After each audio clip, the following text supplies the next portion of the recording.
qamoqda 12 yilcha o'tirib chiqqan bir odamni bilaman. U o'zi kasal edi. Mening professorimda davolanardi.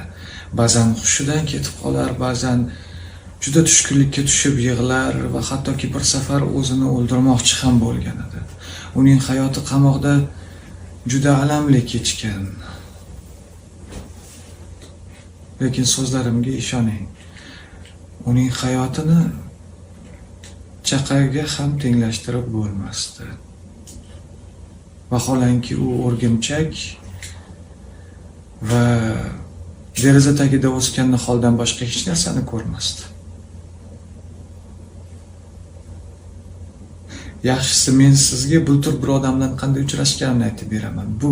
Bu juda g'alati bo'lgan hodisa. G'alatiligi shundaki, bunday hodisa juda kamdan kam ro'y beradi. Bu odamni bir marta qatalgohga olib chiqishgan va siyosiy jinoyati uchun otish yo'li bilan o'lim jazosiga hukm qilingan. Hukm esa o'qib eshittirilgan edi. 20 minutlardan keyin hukm afv etilib, o'rniga boshqa bir jazo tayinlangan. Lekin mana shu 20 minut ichida yoki salkam chorak soat vaqt mobaynida u endi saldan keyin tayin o'ldim deb ishongan.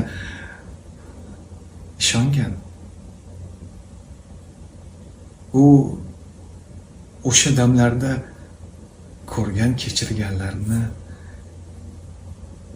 ba'zan eslar.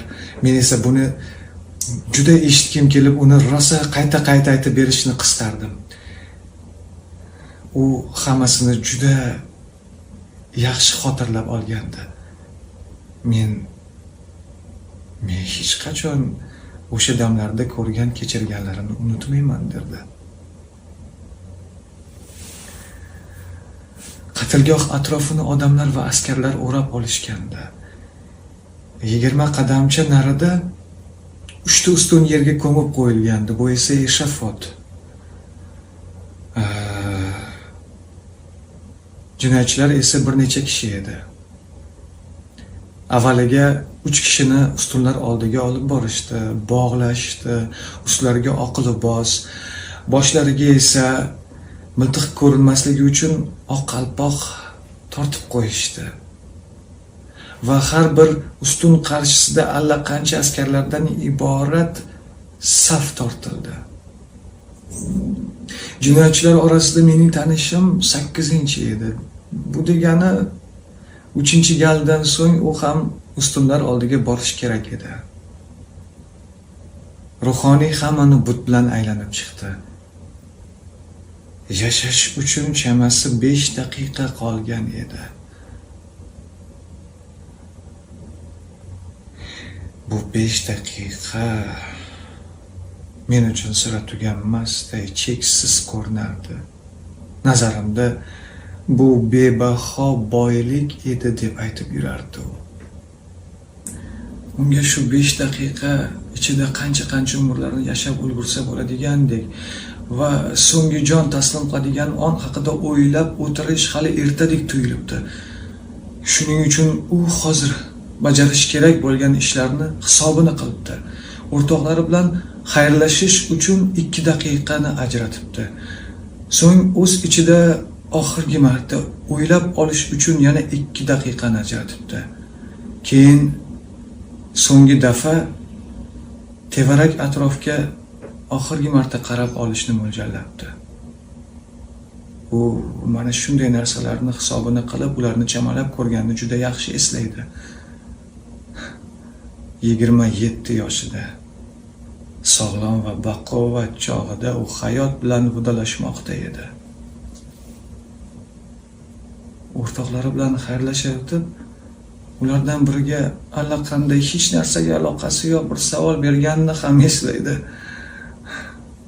Ular bilan xayrlashib bo'lgach, endigi navbat boyagi o'ylab olish uchun ajratilgan 2 daqiqaga qolibdi. U oldindan nimani o'ylashni bilardi. Iloji boricha tezroq bir narsani aniq va ravshan tasavvur qilib olmoqchi edi. Ya'ni bu qanday o'zi? u hozir bor va tirik bo'lsin-da, lekin saldan keyin hech narsaga aylansa, kimgadir yoki nimagadir. Kim bo'ladi? Qayerda bo'ladi? U mana shularning hammasini 2 soniya ichida hal qilib olmoqchi. Nariroqda cherkov bordi. Jomining tilla suv bilan yugurtirilgan uchi oftobda yaraqlab turardi. Cherkovning qubbalari va undan taralmoqda bo'lgan nurlariga juda qattiq tikilib qolgan ekan.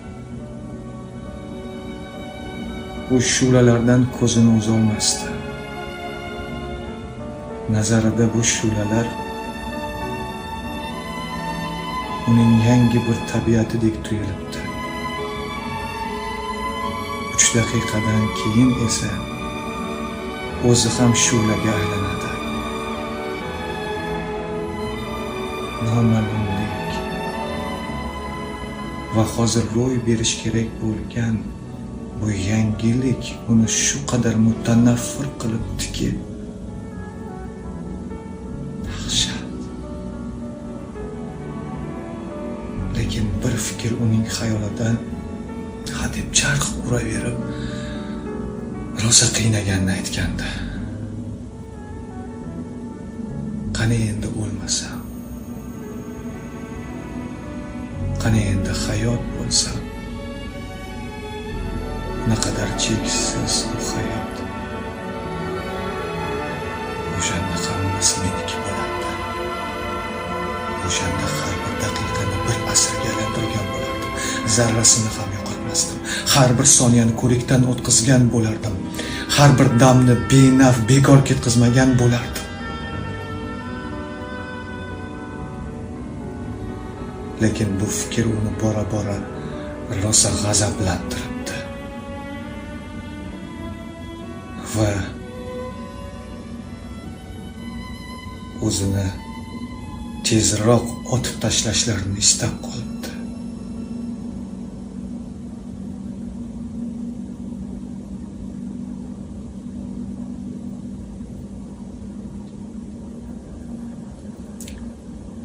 Shunchaki esimga tushib qoldi. Omadi gap.